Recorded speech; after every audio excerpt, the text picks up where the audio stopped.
I'll never get up. Till the last breath, I'm never going to give up. I lost a house. The business kept getting worse. Ended up having to file bankruptcy. I got in law enforcement because I wanted to be like Crockett and Tubbs on Miami Vice. But wasn't Miami Vice? It wasn't Miami Vice. I wish it was Miami Vice, but it wasn't. My grandmother, she left me a savings bond at $10,000. And that's how I bought my gutter machine and part of a truck to start Bluewater in August of 2017. Yeah, it's an overnight success. 37 years in the making, right? Yeah. So I'm 50 this year.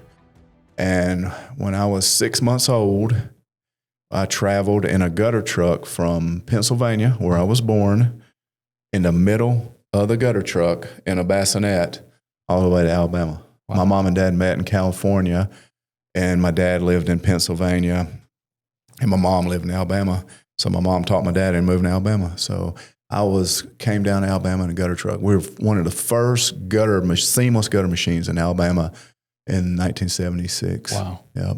So my dad and granddad started that company together, B&B, Bob and Bob. Their both names were Bob. And ran that company for years. So when I was about 13, they put me in the business in the summertime working. I loved Air Jordans, kind of like you love shoes. So I loved Air Jordans. So I think about 14, 15 range. They were 125 then. And I wanted some because everybody at school had them. So I had to work to get those shoes. And my parents really taught me the value of money. I bought my own deodorant, soap, shampoo, clothes before I was 16. So I think that was probably the best thing they could have done for me. Yeah. You know, a lot of parents these days, they don't do that. They give their kids everything. And then, you know, you get a kid that's expecting that when they get 25, 30, you know, it's probably going to step on some toes, but that's just the way it is. But anyway, so I started doing that in the summertime, and at 16 co-op program, I started helping my dad. He'd pick me up from high school in a gutter truck. Embarrassing at the time. I was like, oh gosh, there's a gutter truck, and, you know, pick me up. And then I started helping him. So he would do a couple jobs a week, 3 or 4 jobs, 5 jobs a week in our small town. And we'd work till about 3 and then go home. And then a couple years later, I was trained with another guy, and my dad quit working with me, and me and the other guy were working. I was kind of the crew leader at 18. And then at 19, he said, son, I'm moving to Gulf Shores, Alabama, and I'm retiring. And this was in 1995. He said, I got a guy wanting to buy a business from me, but I want to give it to you, but you're going to pay for it. And he goes, you got 2 weeks to decide if you're going to buy it or not from me. And if not, I'm going to sell it to this other fella.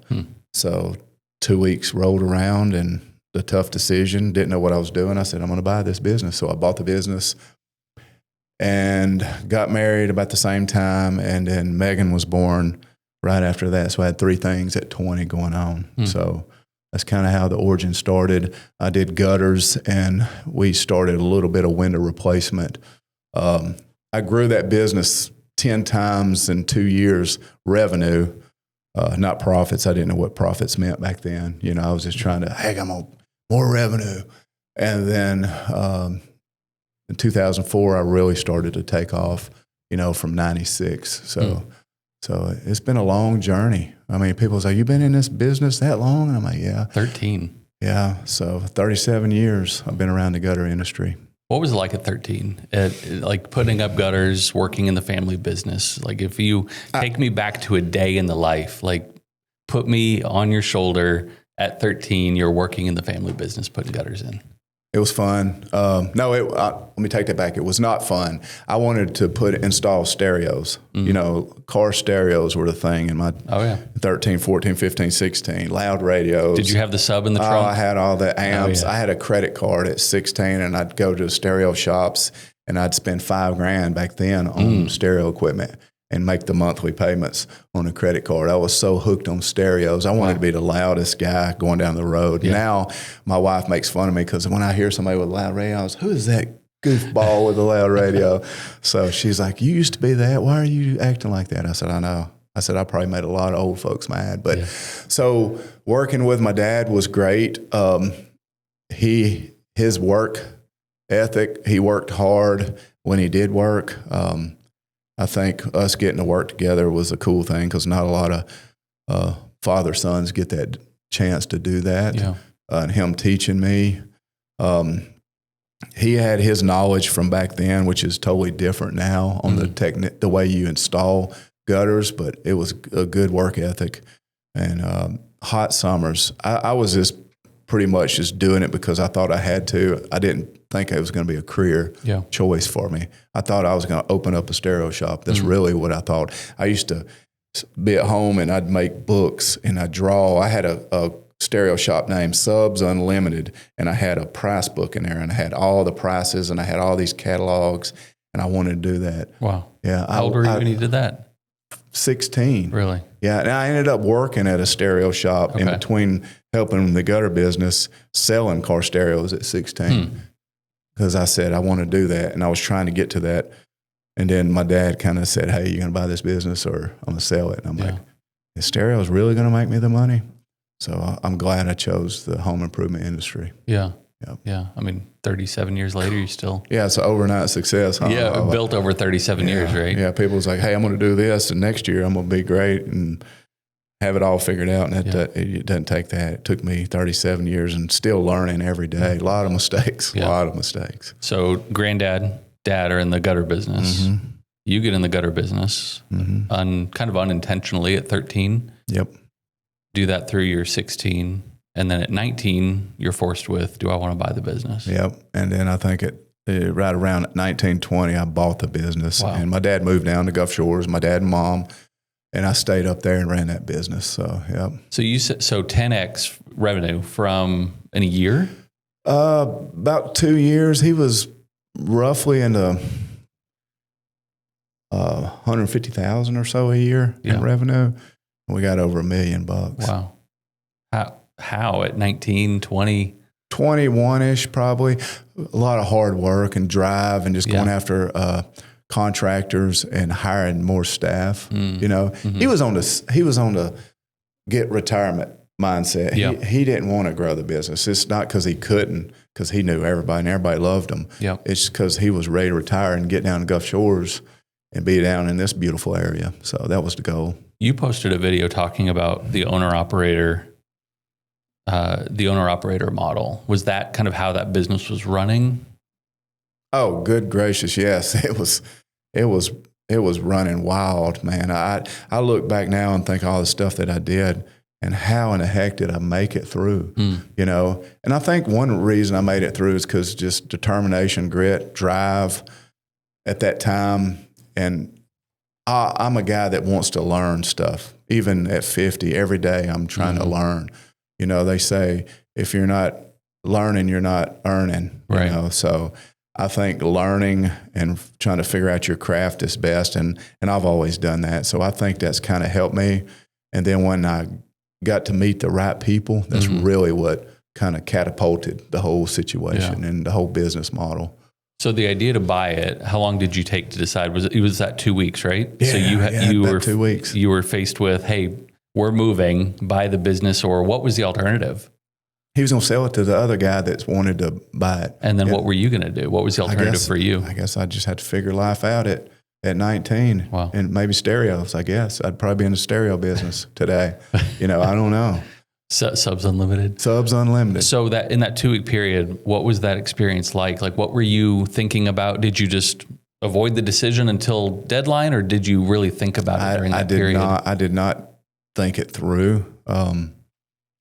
I kind of felt like, you know, I did feel that it was a family business and it was very important to my dad for me to take it. Okay. So I did feel that, and I felt that I knew enough about it where I could make some money. Yeah. But it didn't excite me. It wasn't exciting to go install gutter at the time. It wasn't like that. It was just my passion. My passion was into radios, installing car radios and going to competition and all that cool stuff at the time. But I guess the last couple of days, I was like, I just got to do this. And, you know, the amount of money that I knew that I had to take a loan out, or actually he let me owner finance. It was kind of scary. You know, I was like, am I going to be able to pay this back? You know, which he did the right thing. I would have, you got to sell the business. You can't just give your business to your kids. I mean, that's just, and I wouldn't do that today either. Yeah. Yeah. Well, if you don't pay for something, you don't have the value, you don't the same value. No, you don't appreciate it. So a couple days made that decision. So deadline comes and you, Yep. what was that conversation like? We drew up the papers. You sure you want to do this? Yeah. Here's how much you're going to pay me a month. We're going to set this up. You're going to have to pay it off in 4 years, blah, blah, blah. And it worked out great. Yeah. I mean, he worked with me and set me up. He knew what I had in me, I think, because at 16, I was giving estimates. He made me give estimates at 16, and he wasn't even there. He would come down here to build on his house, and he said, hey, I got 2 estimates I need you to go look at. And I'm like, oh, my gosh, I can't go look at that. And you know how to install gutter. You know where they need gutter, their downspout placements, blah, blah, blah. You know what to do. Just give them a price. Yeah. And I used to go give prices at 16. Yeah. And I can't even imagine a lot of the 16-year-olds today giving quotes on. I mean, if a 16-year-old came up to my door today and gave me a quote, it'd be a little concerning. I mean, not saying anything against 16-year-olds, but you're like, well, I would like to have somebody maybe a little more experienced to giving you a quote. But I guess because my dad was well known in the area, it probably helped me out. Probably 99% of it was who we were. So at 19, you become the owner of B&B Gutters in North Alabama. Yeah, Gadsden, Alabama. Yep. Wow. Ran that for some years. Yeah. Mm-hmm. So from 19, you paid your dad back in 4 years? Oh, yeah. Actually, a little bit sooner. Yeah? Yeah, a little bit sooner. So from 19 to 21, roughly, is when you were able to increase and you hit over your first $1 million. Yep. Wow. What was that like when you saw that coming in? Was it anything special at the time seeing that? I worked from daylight to dark in the summertime, and I didn't even really think. I was just working. I didn't have time to slow down and think. That's the problem. You're working. You're like, when you're young and you're trying to start a business, your mindset is, I just want to be a millionaire, because that's the buzzword. I want to be a millionaire. I just want to be a millionaire. You don't know what that entails or what it's like when you get there. And when I got there, as far as revenue-wise, it wasn't anything special. I just think it was just a lot of hard work. Yeah. A lot of, problems, fixing stuff, trucks breaking, employees not showing up, firing people stealing, just a normal business life. But I didn't really it didn't excite me at the time like I thought it would, I guess. Yeah. I've heard that a lot and I've seen it where you set a goal and you feel like, when I hit this, it's going to feel amazing. But then you hit that goal and then it's like, okay, great. Now what's the next one? It does that a lot in life, and that's really where you got to figure out what your why is. That's what's most important. It's not, if you set that goal and you say, hey, I want to make $100,000 a year, $500,000 a year, $1 million a year for my family. And if you hit that and then you make it and you're like, what's next? You got to figure out the reason you want to make that money. Yeah. That's really, you got to figure out your end game and why you're doing this. Are you doing this because you just want to put money in the bank? Or are you doing it because you want to help people out? Do you want to have a bunch of good coworkers that you see them succeed? You got to find your why. That's really where I think most people miss. They don't really know what their why is. And a lot of us at that, 20 years old, we don't really. I didn't even know what that even meant at 20. Yeah. I didn't even know. I just knew hard work. That's all I know is work hard, sweat, don't complain. I used to ride motocross and race motocross amateurly, and I broke a bunch of bones in my body. And I remember having to go out and install with a broke wrist from breaking the wrist the day before. They put a cast on. I'd cut the cast off just so I could work and hang gutter. That's why my wrists are all messed up now. But I didn't have any choice. I was the owner-operator. I had to make money. And all I knew was work and work hard. If you took a day off, the money stopped. Money stopped if I took a day off. So I didn't take a day off. I didn't vacation, And people get on me now because I enjoy vacationing. And I was like, well, I didn't do any of that when I was younger. Yeah. I worked my tail off. Yeah. People don't see the story that leads up to that. Yes, 6 days a week, late hours every day. And there's a bunch of people across the country that don't have time or the money to vacation in their 20s. And it's just what it is. You just got to build up to that. So what was next? I mean, so B&B Gutters from 19 to, what did the next few years look like for you? So the next few years, my dad called me up in 98, I think. Or he didn't call me up. We talked a good bit, and I visited. But he said, hey, there's nobody down in Gulf Shores doing gutters, so we're going to start a gutter business. So I was like, well, really? He goes, I'm bored. I want to do something. So me and him went in a business together and started a company in Gulf Shores, local company, still in business. And we had one of our persons that worked for us end up buying it from us in 2003. But we started at 98 in 2003. And the reason is because my dad wanted me to move down to Gulf Shores in 2003 and run that company. And I told him, I said, I can't do that, Dad. We got too much business up here. We're busy. I got 16 employees, whatever it was at the time, and we're going strong. So anyway, he said, we're going to sell it because it's just too much for me. It's getting too busy. So we sold it to the guy that worked for us, and they continue to run that. But I ran B&B strong, even 04, 05, 06. I got to meet a lot of good quality people. Yeah. And that's the secret if you're in business, is to get around people that's already done what you've done and figure out what works for them and find out their story, their systems, their processes. So I went to a convention in Orlando in 04, and I met a guy named Tony Cobb, and he's been in the gutter industry like since the early 80s. Or maybe mid 80s. He was real smart. Anyway, I learned so much from him. I kind of considered him my mentor. He was from Michigan. He used to come visit me, and we worked a lot together back and forth, but he really helped me open my eyes and see what the gutter business could be, and home improvement business could be. So that was great. I kept meeting people, getting great employees, and then 2008, the bottom hit. Rock bottom, the mortgage crisis and all that hit. So I was leveraged on, probably maybe 80% of my business were contractors, home builders in that area. And because I didn't have to market. When you got home builders, you didn't have to market. I didn't even know what marketing really was back then. We did some stuff, Yellow Book and all that, but all of them pretty much failed. So what that means for us is we failed too.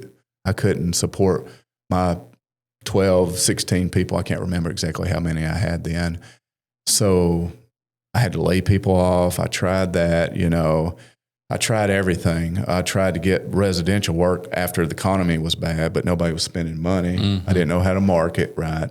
So you can't spend money in marketing last minute when you're in a bind or don't have any business. It just doesn't work. You got to build a plan. You know all about that. So I didn't know what to do. 08, 09 came, started getting behind on my house payment. I built a fancy house. I was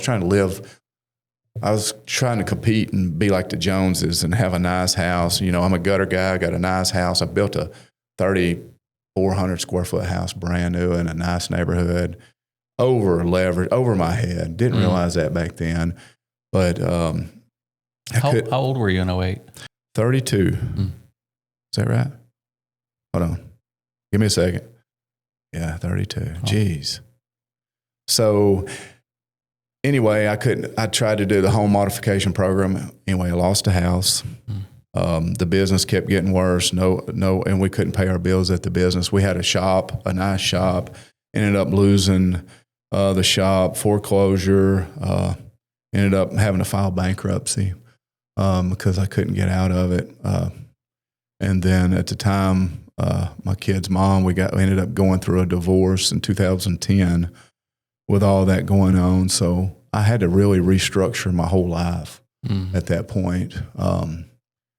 At the time, it seemed like it was the end of the world, that, how could this happen? And that, the finances, can you go from making money and having a business and living in a house I built that house from scratch to, giving it to the bank and starting over. But today it was just a huge lesson that helped me be who I am today and make me stronger. So I'm glad it happened. It was tough at the time, but now it's worth it because you learn so much from your mistakes and your challenges you have in life. So at that time, I don't think you were probably thinking, oh, look at these amazing lessons I'm learning. Like, no, heck no. So in that 08 to 2010 rough time frame, take me into life. What was it like? How were you processing these things at that time? I don't know how I handled the stress level.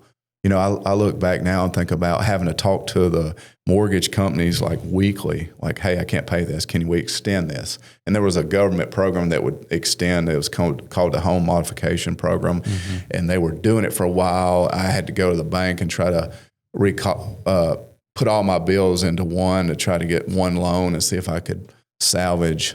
And just the stress level and going through all that and having to let your teammates that work with you down by letting them go. If you say, hey, I'm sorry, I can't keep you employed. I don't have any money in the bank to pay your paycheck. That's actually the worst more than anything, because all your teammates, your coworkers, they count on you to support them, because if you can't pay them, they can't support their family. Right. So that was probably the hardest for me, is to have to let these folks go that were good people, But going through those challenges for 2 years, it was pretty hard, and a lot of people go through those challenges. But I had a thought that I'm going to try to save what I can. So I decided I want to do law enforcement. So I got in law enforcement because I wanted to be like Crockett and Tubbs on Miami Vice, and I wanted to be a detective and do all that cool stuff you see on TV. Yeah. So I changed my whole path, my whole career path. And I'm like, the home improvement industry is dead. It's not going back to that. Nobody's going to be building houses. Contractors are not going back. So I need to change my whole life and go into law enforcement. So that's what I did in 2010. Wow. Yeah. So in 2 years, you went from really good, successful business to going through all the challenges to completely changing course.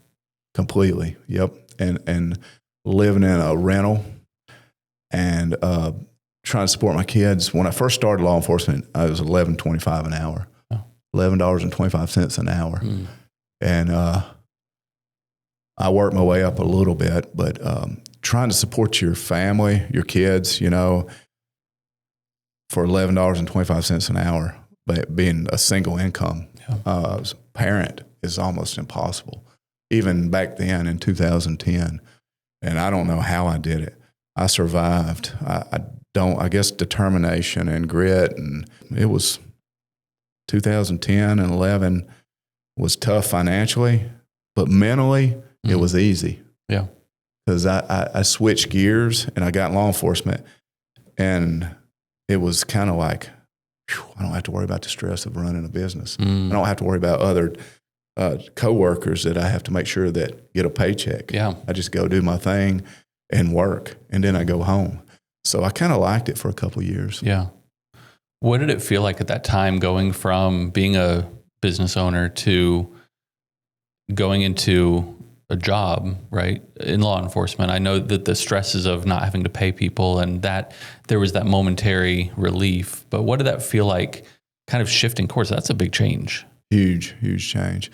I didn't feel like I was defeated, really. Okay. It was kind of a whole new wake-up call. It's like I had a new life, and I was excited. I'm like, I'm in law enforcement. This is cool. I always thought about wanting to be in law enforcement, but now I get the chance. I was the oldest guy in the police academy. I think I was 34 when I went through the police academy. Yeah. So I was the oldest guy in the police academy, and all these young guys were looking at me like, why is he even here? They didn't know what I went through, and I don't think I really talked about it.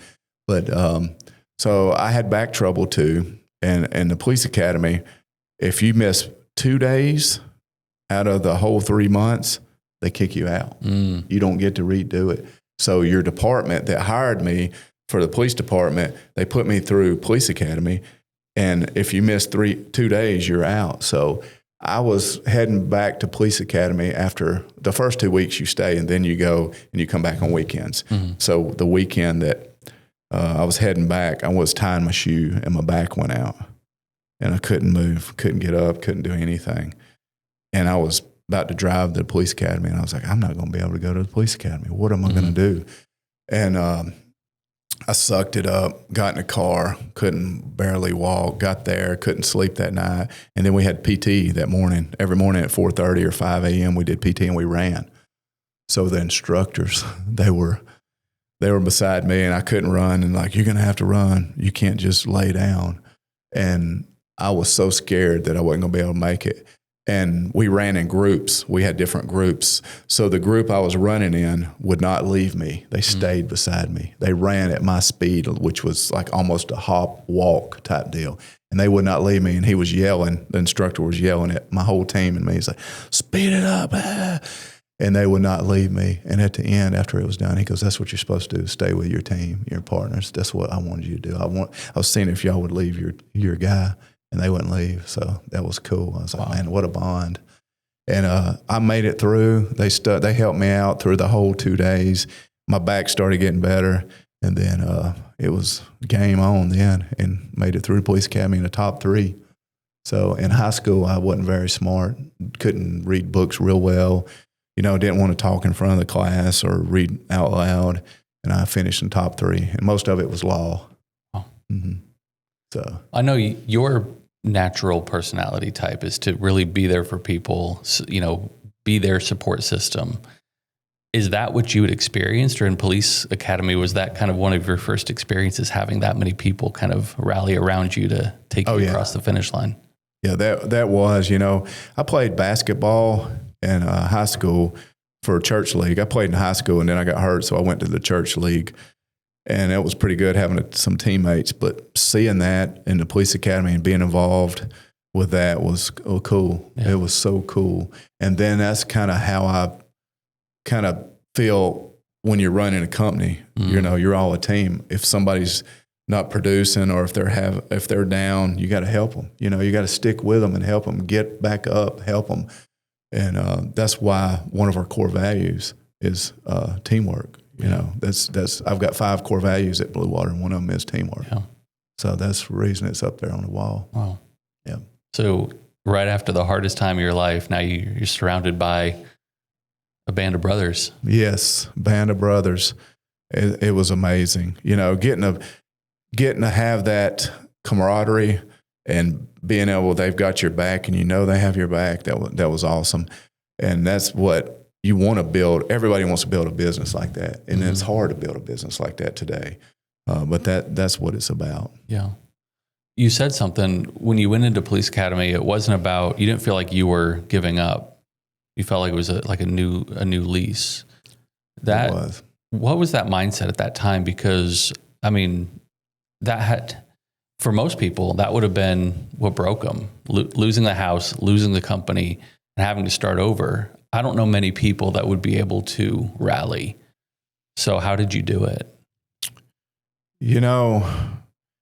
I guess it's just determination. And, I feel like my instincts to be a protector, I'm kind of a little overly protective at times, with my family. I want to make sure that they're safe. And, even before law enforcement, if I saw fights break out in high school, I'd be the guy that go break them up. I was just that guy. I did not want to, be involved in fights and cause fights. I wanted to stop the fights. So I've always had that in my mind, and being able to get in that environment that I felt like I would thrive in at the time. I think that's what excited me, because I was like, this is me. This is Jimmy. I want to be a protector. I'm going to protect the city I'm in from the bad guys. I'm going to get all the drugs off the street. I'm just going to protect the kids from anybody that could harm them, So that's what gave me I was like, yes, I'm finally doing what I feel like I needed to do. And I guess I was thinking at the time that my dad, when he sold me the business, it's not really what I wanted to do, but then I thought policing was really what I wanted to do. So I was super excited the first couple of years. Is there some relief in it all? What do you mean? Like relief, the kind of the casting off of a lot of that pressure. Like, explain that relief that you were able to experience in your time policing. Really, when I became a law enforcement officer, a lot of the guys were veterans on my team, great guys. A lot of people talk about the police department that, all cops are bad. They're not all bad. I was around some good people. Yeah. And there is bad cops, like there's bad lawyers and doctors and anything bad, but probably 95% of the people at our department were great people. But when I got on the police department and we were riding around and they were training me and they were stressed out and they were like, man, this is a stressful job and, it's going to be rough and you got to keep your head on a swivel and this and that. I was like, this is not that stressful. You ought to start a business and you want to know stress. Yeah. Not being able to sleep at night. You got all this debt and you got these people you need to make sure they're getting fed. And you got to figure out marketing plans. You got to figure this out. So I actually thought it was not as stressful as running a business at the time. Yeah.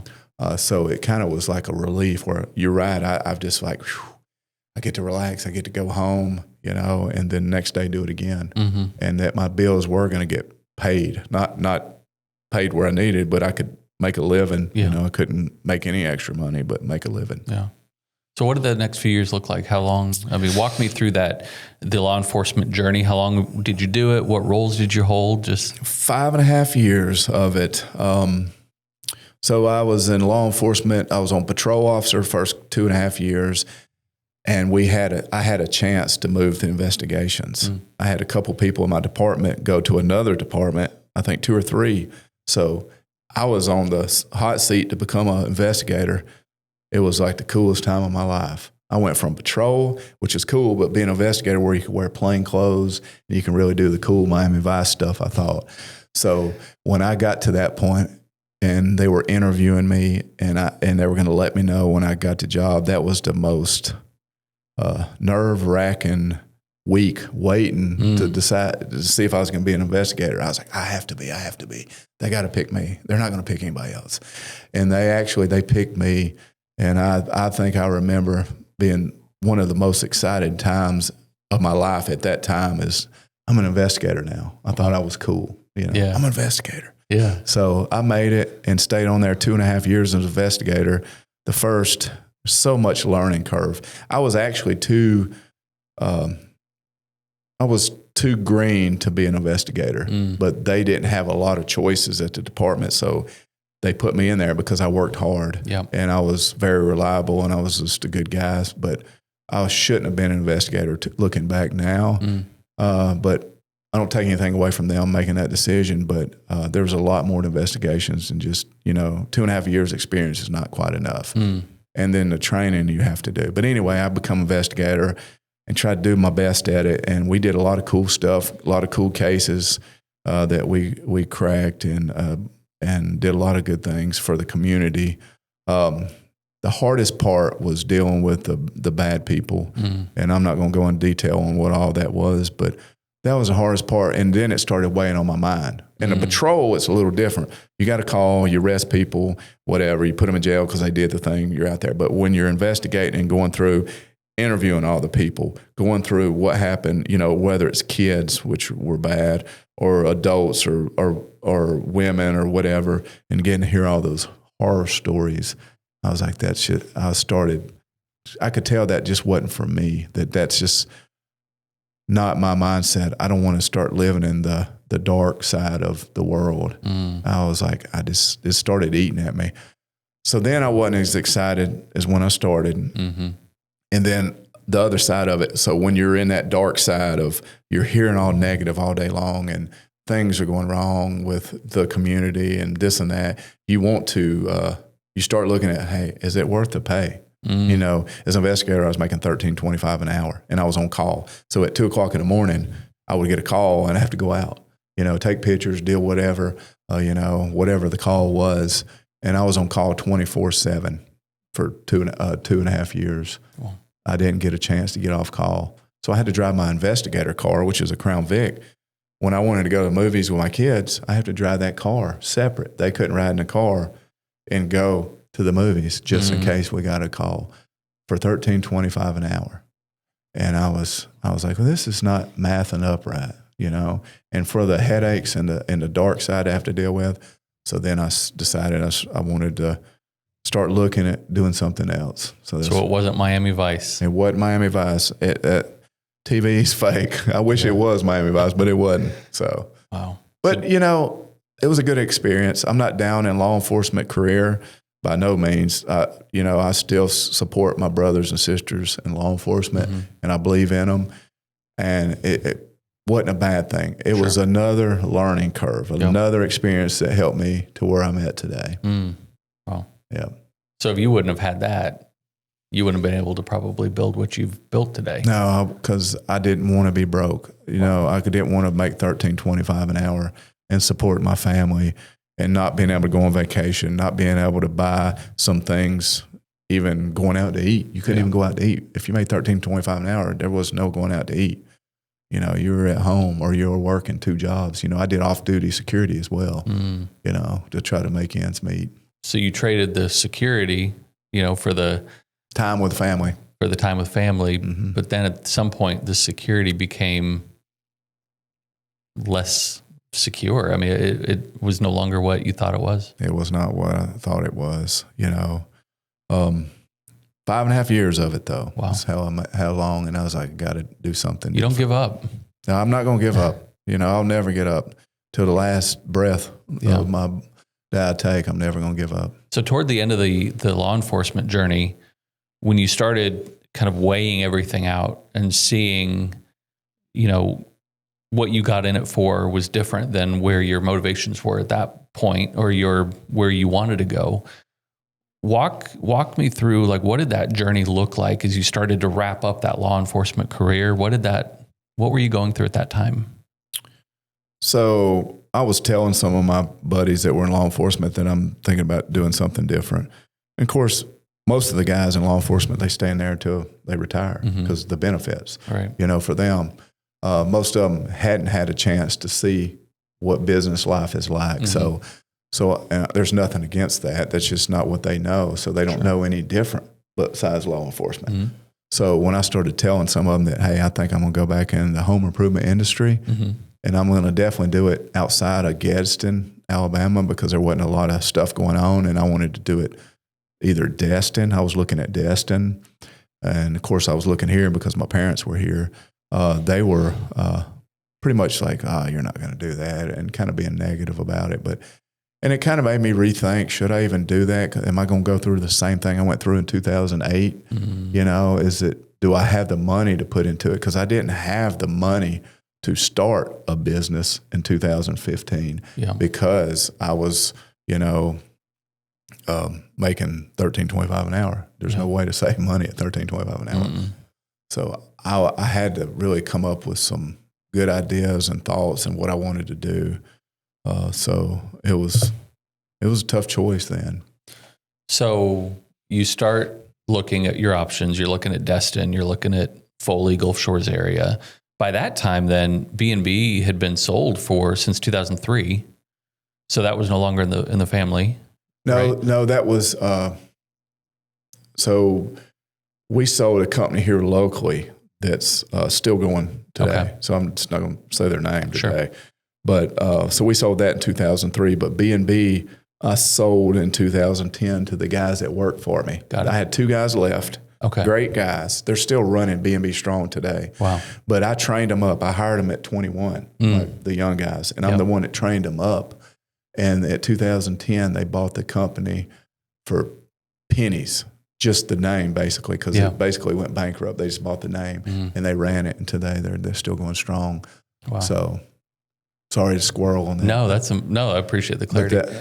So that's still going. It's still going. And the one that was started here is still going. Still going, yep. And so now it's 2015 and you're making a decision on what to do next. So what did that look like? Yeah, so I talked to the guy that owned the company that we sold him in 2003 down here. And I told him we'd come up with an agreement that I'd come down and manage in Foley, Alabama. So I came down and managed that company with him and grew it, and we had a good time doing that. And then for certain reasons, I decided to leave. I'm not going to go into that, but I decided to leave in 2017, just like last minute. It wasn't like plan because I actually wanted to stay in that forever, you know, and kind of because that was originally what me and my dad started in 1998. So I wanted to stay in that, but things just didn't work out. That's the way life is sometimes.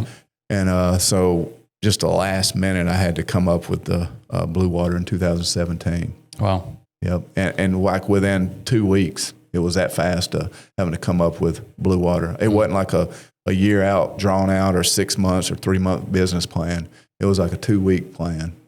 So figure it out, you know, and I had $10,000 of when my grandmother, she left me a savings bond. I had $10,000 and that's how I bought my gutter machine and part of a truck to start Bluewater in August of 2017. So Bluewater was started on $10,000. Out of my garage as well too. Wow. Yep. And just pure grit. Yeah. Yep. And no dedicated business plan. I had roughly what I wanted to do, but it was just $10,000. Well, you'd done it before. I did it before. So you kind of knew what it took. Oh yeah. Thankfully, if I wouldn't have done it before, I don't know if I'd have made it, honestly. I mean, I hate to be a negative on that, but I don't know if I'd have made it, you know, but thankfully I've done it before. So it was fun. So what was that first project like in 2017? I still remember it. It was in my neighborhood. I still remember it. I had my nephew working with me, and he was fun to work with, but he didn't know the business. He didn't know gutters.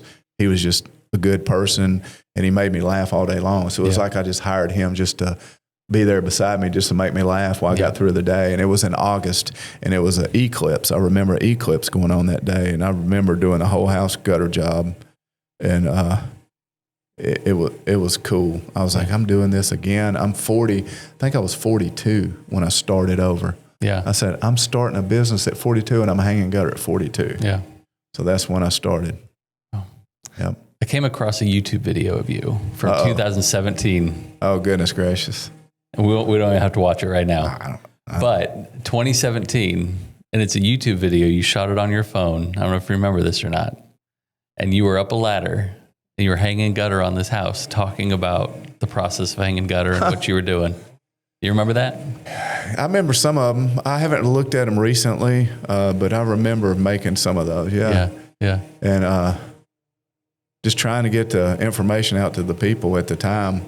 I think I had somebody pushing me to do it too, because normally I don't like doing that kind of stuff. It seems like a recurring theme. Somebody's pushing you to get on video. Somebody's pushing me to get on video all the time. So it was pretty cool. I think that was the one maybe I was cleaning out gutter too, talking about leaves and debris, maybe one of them. But yeah, they're still out there.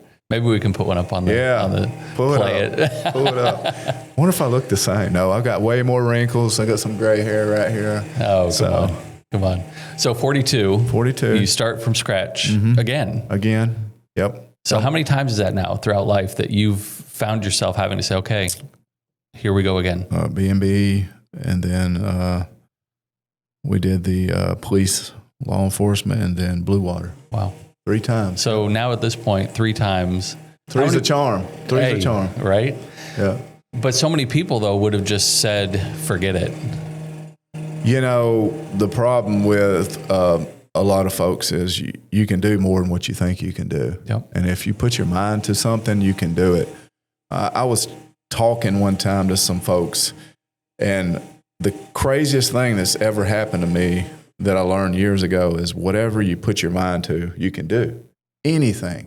If you say, I'm going to do that, you will do it. If you say, I'm going to buy this car, you're going to buy that car. You're eventually going to buy that car. Right. And it started with me with motorcycles. I was like, I'm going to eventually get this motorcycle. I don't know how I'm going to get it. I'm going to get it. And then down the line, everything I've said, even up to this last 2 months, there was some people I knew I was going to hire. And I told myself I was going to hire that person. And they're working at Bluewater now. So it's crazy how powerful your mind is. Yeah. It's all about the mindset. So just not being willing to give up or quit. You just can't give up. You just can't give up. You'll kick yourself in the butt if you give up when you're 65, 70. If you're still alive, you're like, I should have done that. I shouldn't have gave up, because if I'd have done it this way, this could have happened. So you just got to keep going. Yeah. You just have to keep going.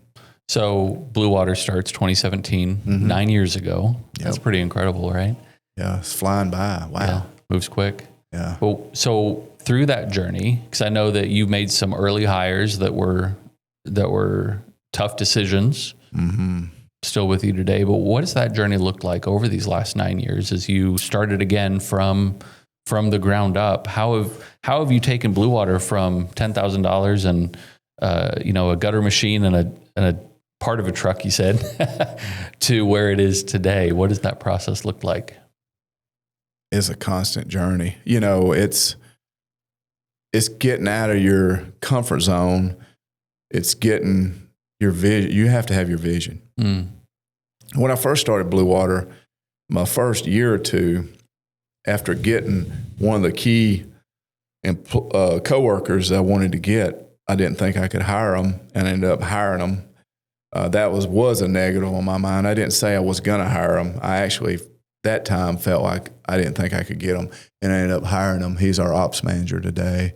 But you have to have key people on your team. You have to have people that have the same vision and drive as you. If you have people that just want to sit back and watch the boss do it, or just doesn't have drive or dedication, then you're not going to get anywhere. But hiring the right people has probably been the best thing for Bluewater. And we've made some mistakes in hiring the wrong folks as well, but it's hiring the right people, very important. And then building a business plan, and really dialing down, like having an org chart. You got to have an org chart and where you see yourself 1, 3, 5 years. Now you can plan 5 years out, and you're probably not going to be that same plan that you think. Right. But you have to build that. You have to write it down. Anything you get wrote down, it normally is a better chance to happen than just thinking in your head. Yep. A lot of people's like, oh, I think I can do $1 million of revenue in my lifetime, and they just think about it, but they don't build the process of how to get there, who to hire, what strategies, what marketing techniques they need. So I think that's the big thing. I was good about writing stuff down. I constantly learn. I constantly listen to podcasts. I don't watch TV. At the gym, I'm listening to podcasts. I'm trying to learn. In the car, I'm trying to learn. And that's just the part where you have to have that mentality. If you just like, hey, I'm going to have a business, but you hope it goes right, and you're not going to get far in business. So the journey of just learning and getting the right people has probably been the best for Bluewater. And it's not like it's been easy. You mentioned there's been challenges all along, but the economy's been all over the place these last 9 years. There's been all COVID. Kinds of stuff all over the world. The pandemic of COVID happened. Yep. So what's made this time so much different than maybe your first go at business ownership? I mean, what's been different this time that's made it work? Some of it's going to be my age and my experience of the mistakes I made in life. Me personally, I feel like I got as much drive as I had in my 20s. I'm just being smart at how I use my time and my drive, because you can waste your time in business on non-productive stuff all day long. And I still do that every day. There's those saying, are you busy or are you productive at work? And some days I'm busy and I try to be just productive. But, having that, drive and really getting your team on board with what you're trying to do helps you get to that next step. But I think I lost your question. Yeah. What's been different? How have you been able to, because a lot of people would say that the effects of COVID were the same or greater than the housing crisis in 08, 09, yet Bluewater remained viable and successful through that period. So what are some of the other things that made this time different for you? I guess, the knowledge and being around the right people. In 04, I told you I met some quality people, and I had some mentors then that helped me scale to where I wanted to go up until 08. And then in 21, I had a big shift where I met some people like Tommy Mello and my buddy Corey J and other people in my community that's in the seamless gutter business. And getting to see those guys and hear how they run a business. And I'll be honest with you, if you copy what somebody else is doing that's doing better than you, there's nothing wrong with that. And I did a lot of that. I said, here's what I think we need to be doing because so-and-so is doing this and so-and-so is at this point in their career. And I think if we do this, we could get to that point. So me copying and pasting some of that stuff has made a big difference. Me being driven on understanding balance sheets, P&L, gross profit, cash flow cycle, all that stuff that most people don't want to learn because it sounds boring. That's the numbers are the secret to business. If you don't know your numbers and your data, you're not going to go anywhere unless you just continue to grit, hard work, and just hope it goes through. Like a lot of people look at their bank account and they say, "Oh, I got $10,000 in the bank," but they don't realize they owe $20,000 worth of bills. So they actually don't have $10,000 in the bank. That doesn't belong to them if they're in business. And a lot of people, including me, I actually used to think that as well. I was like, "Oh man, we're doing good. We got $50,000 in the bank. We're going to be good." But your payroll and your rent and all your overhead expenses, and your customer deposits, you're actually in a negative if you want to break it down. And so I think that's where most people fail today. They just don't understand their numbers. Yeah. So me really grinding out and studying numbers has made a huge difference. Yeah. You went from focusing on just the revenue to actually understanding all the numbers and really understanding the value of the profit. It's all about the profit in business. A lot of people think that's a dirty word, but profit's what keeps businesses alive. It's what takes care of the coworkers as far as benefits packages.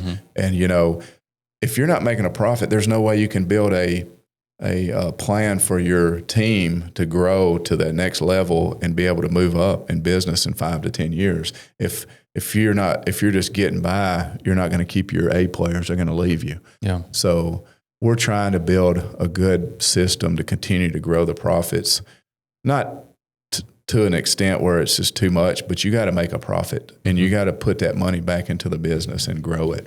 And I think that's something I didn't understand was I used to see money in the account and I'm like, oh, we can go spend that on me personally or take a dividend. And the problem with that is you need to, if you put it back in a business, it'll come back faster, So I used to say, oh, that's my money, I'm going to take that. And that was the wrong mindset. And I think that's what a lot of entrepreneurs today do. They say, hey, I've got money in the bank. I can take it. I can buy that boat or whatever. And they're making a mistake. They need to put it in marketing, the right marketing and the right coworkers, teammates, and grow the business. Yeah. And it'll just get better if that's what they want to do, So, rather than the $80,000 truck at the end of the year, hire the $80,000 person that's going to move your business forward. I used to do that. And so I'm not making fun of anybody. But when it started clicking, I understood that. I'm like, oh, crap, I've been doing it wrong the whole time. And believe it or not, that's happened in the last 5 years. It wasn't like, it took me that long in business that it started to click. Yeah. Some people can click in 5 years, but it take 25 plus years before it clicked for me. That's just, I wish it had happened sooner. Yeah. There's Steve Jobs, Apple. I've studied that story time and time again. That's cool. And so Steve Jobs starts Apple, right? And gets fired from his own company, fails, goes and starts next. Yep. Does that pretty unsuccessfully, but through that learns a lot of lessons. There's a lot of other things in the details in there, but then comes back. At Apple, when it's about on the brink of bankruptcy and gone, Steve Jobs comes back and revives it. And Apple is one of the most successful companies in the world. Oh, yeah. So I'm a big believer in those 2.0 moments, those times in life that push you to the absolute bottom of yourself, because that's where you're able to find that new resolve. You're able to take the lessons. You're able to take everything that's gone wrong and use that as fuel to fueling your next phase. And so I see that with hearing your story from everything that was going right. It looked like it was all going right, and then it went wrong, but you've used everything to make Bluewater as successful as it is. Oh yeah. Yep. You got to have those mistakes in life. I mean, and some people have less mistakes than others. Naturally, I've had a lot of mistakes. I'm not scared to admit that. Those stories aren't as fun though. They're not as fun, but a lot of them. So I can definitely let some people in on some of my mistakes and try to help them for sure. So how do you do that? I mean, what's next? Because I know your heart to help people. I know your heart to help people be successful and to grow, mentor, and support. So what does that look like for you? How are you taking everything that you've gone through, even today? And I know that you want to do more later, but how are you taking all that and helping people? So about a year ago, What's Your Why, the book, I was trying to figure it out, and it took me forever to figure my why out. And I finally figured it out. And I shared with my team at work my why. And it's crazy how it's just so dialed in. Mm-hmm. It's super simple, but it's dialed in. So now when I see people succeed, especially my close friends and family and coworkers, it means the most to me. It's not all about the money. Somebody could have $10 million and be the most miserable person. Mm. It goes back to what's your why. And when I feel like I can help somebody get out of a problem that I did years ago, a situation, and they could ruin their life or lose their house or their business, and I could stop that, that's like the greatest feeling ever. If I can hey, please don't do that. Start figuring out your numbers, figure out what you need, set yourself a salary up, do an S Corp, get yourself dividends if you need to do that. And I could help just about anybody, at no cost if somebody wanted to talk about that one day. That's just what I enjoy doing. That's my walk and talk that we talked about earlier. Yeah. I can't wait to continue that and watch people succeed. Because if you have that mindset of, I just want to succeed and I don't care if nobody else succeeds, it's just the wrong mindset. My competitors are here. There are competitors, but, if I've had lunch with a couple of them and we've shared nuggets and I was like, hey, I would do this if I were you. And it's been golden, I don't mind that, Yeah. I mean, there's enough work for everybody, Yeah. So I just enjoy that. That's going to be my passion the next 25, 30 years or however long I live. Yeah. So just to give back because people gave back to me in the middle 2000s. My dad gave back to me when I was young, the middle 2000s. And then even law enforcement, I had some of those great lieutenants and captains and chiefs that gave back to me. Yeah. And now I'm 50 and that's my job too. Wow. Yeah. So you've walked through it, so maybe they don't have to. Yep. Yeah. What do you look for when somebody comes to you and says, I own a business or I want to own a business? Jimmy, what do I do? What are you looking for in them to, and not necessarily know if they're going to be successful or not, but what are some of those traits and characteristics that let you know this person's got it? I guess number one is you got to look and see if they have that learning mentality. A lot of people, everybody wants to be successful. If you go to Instagram and look at all this stuff, they're always trying to sell you this fake, hey, you can get rich quick scheme. And they rent these Lamborghinis and all this. And the social media's gotten wild. But if you got that person that's, hey, I've studied books, I'm studying books, I'm listening to this. If you hear that from somebody, that they're trying to better themselves. Yeah. And you got to have that mindset of want to get better and learn. So I think the learning is the first aspect. If I talk to somebody and they're in business and I say, what good books do you read? Or what have you listened to lately? And they said, I haven't listened to books or read anything in a year or two. Mm-hmm. They're probably not a great business owner. Yeah. And I've, in the past, I've gave some of my teammates books to read and listen, and I haven't got much response back. And I'm kind of worried about that. I feel like maybe I didn't talk about that enough, or maybe they're just too busy and bogged down with life. They're just on a different journey. But I think if somebody has that, hey, I want to learn, then you're going to go ahead and try to figure out how to help them as much as you can. Yeah. Is that it, or are there some other characteristics that you look for in addition to that desire to learn? They have to be, there's a lot of people that's got the attitude of, oh, poor me. Mm-hmm. They want to blame everybody else for mistakes. If I hear somebody saying, oh, that wasn't my fault, that was so-and-so's fault, or this happened, but, and and even me, you know, I've been known to make excuses like, was it the economy in '08 or was it my poor business management skills at the time? It's probably my poor business management skills because I didn't know what I don't know, you know. So I probably, if I was a great business and I knew what I know today, would I have survived? Maybe. So I think that's part of it, you know. If they got the blame game going, those people that, you know, feel defeated, you got to stay away from those. But if they have the drive and they have the knowledge of, or if they have the want to learn and, you know, want to get after it, that's the secret to a small business person, because it's not easy. Running a business is not easy. And there's going to be more challenges than there are going to be more easy times.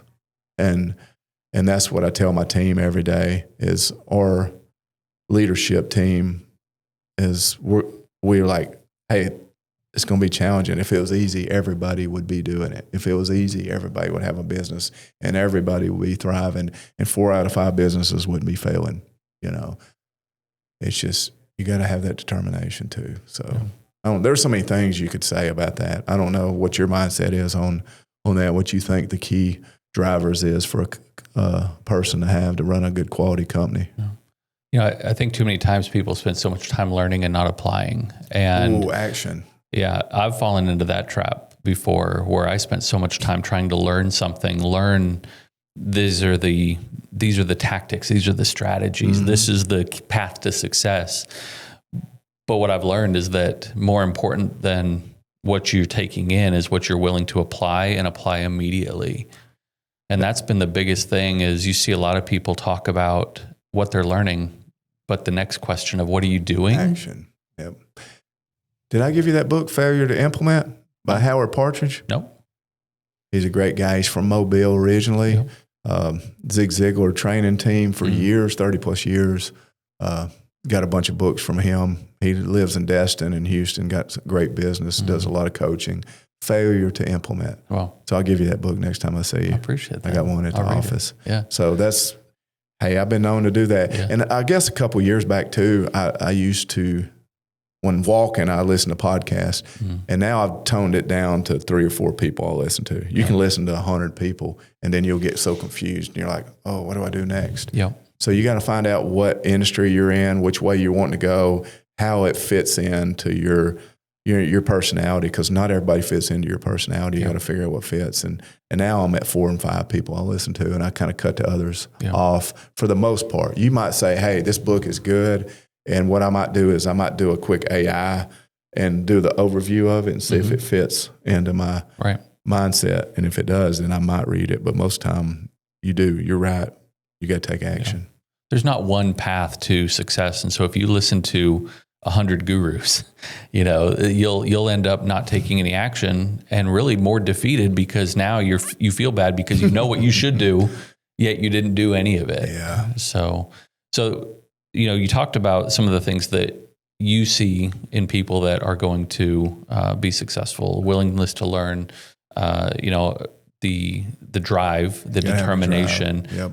Let's flip that around. What are some of the red flags when you interact with somebody that, you know, and I know your personality, you're not going to disqualify somebody, but what are some of those red flags that say, hey, if this person doesn't watch it, these behaviors are going to hold them back? If you have that selfish attitude, you know, the hardest thing in business, by far, the hardest thing is leadership. There's nothing harder than leadership. You can learn numbers. You can learn or hire the right people for marketing. Yeah. But if you're the boss, the owner, the CEO, and you can't learn leadership, you're not going to have people follow you, trust you, know that your future business plan is going to be something that can be accomplished, you know. So with that being said, if somebody has no desire to help other people, a leader is somebody that wants to help other people. So if you have people that just care about themselves and they're like, hey, how much money can I make? I just want to get in business for myself because I want to make as much money as I can. That's going to be the wrong attitude. and it'll fail 100%. There's no way. Because, well, first off, they're going to pay people minimum wage, and you're not going to get quality people at minimum wage. And then if something happens, they're just going to keep using these people as numbers. And it's just going to be a vicious cycle to the bottom. So being selfish is probably something you want to stay away from for sure. Those type people, number one by far. Anything else you see that typically stands out to you? No, just be a good human being. There's just so many different ways you can be a good human being, you know, helping people, not being selfish. But if they are just driven by money, you know, that's just part of the selfish. If they're just driven by money, I don't see how that could work. And if they don't work long hours, if they think the biggest fake saying is, I want to go in business for myself for financial freedom. And it can happen long term, but I've been doing this most of my life and I still work 60 hours a week. Everybody thinks, hey, Bluewater Exteriors, Jimmy, he's got it made. You know, he probably works 2 hours a week or 10 hours a week. I work harder now at 50, probably mentally, not physically, than I have in my whole life now and recently. So if somebody thinks they're going to go in business just to have an easier life, if they're working for somebody, that's not the case. You know, you can't expect that. Everybody that's been successful in life, even the Steve Jobs, all the guys down the line, they've probably worked super hard, probably neglected their family, sad as it is, more than they wanted to, because I know I did for years. So just you gotta be able to work. You gotta be able to work hard and expect to be there 60 hours plus a week, not 30, to be a business owner. I don't think you work 30. You might work 30 hours. No. Okay. No. It takes the nights, it takes the weekends, it takes all the time. I know I've talked to you on Saturdays you're running numbers, you're doing budgeting. Saturdays, Sundays, it just depends on what's going on. I have learned to take it when my family's away or I got time, I'll put it to the work mode. Sure. But I try to spend when I get time with my family. But I do average at least over 50 hours every week. I say 60, that would be a crazy week, but at least over 50 every week. You know, people see the highlight reel, but they don't many times see the work that goes into it. And so, you know, they may see, oh, Jimmy took a cruise, but they don't understand the 20 years of work, the long nights, the stress, all of those. And so when it comes to that, you know, what kind of guidance would you give somebody that maybe they see the highlight reel, but not the work? What's something that you might say to them to help them understand the full scope of what it means to be a successful business person? You definitely have to be patient if you want to be a business owner. Everybody wants it right away in life. You know, the Amazon model has kind of ruined us.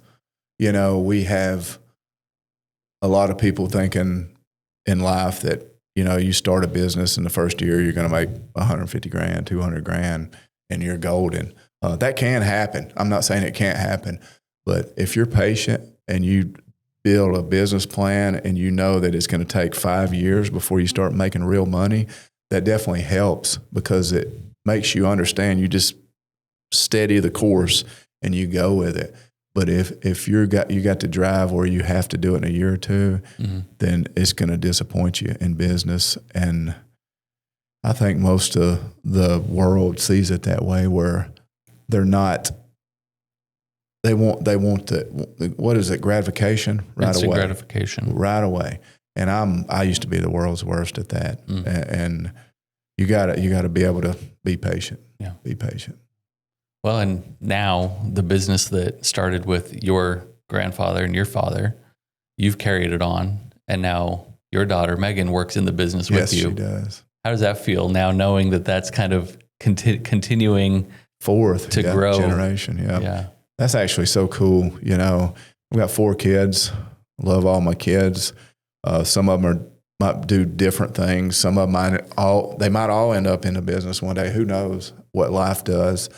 But, you know, watching Megan this last 2 years grow, and her knowledge, and she's learning every day. She's listening to stuff that she needs to listen to learn. You know, she's doing a great job. I'm so proud of what she's done. Proud of all my kids. You know, they're all, I'm just so proud of them. But Megan is, watching her in business limelight is cool. Yeah. And she's impressed me.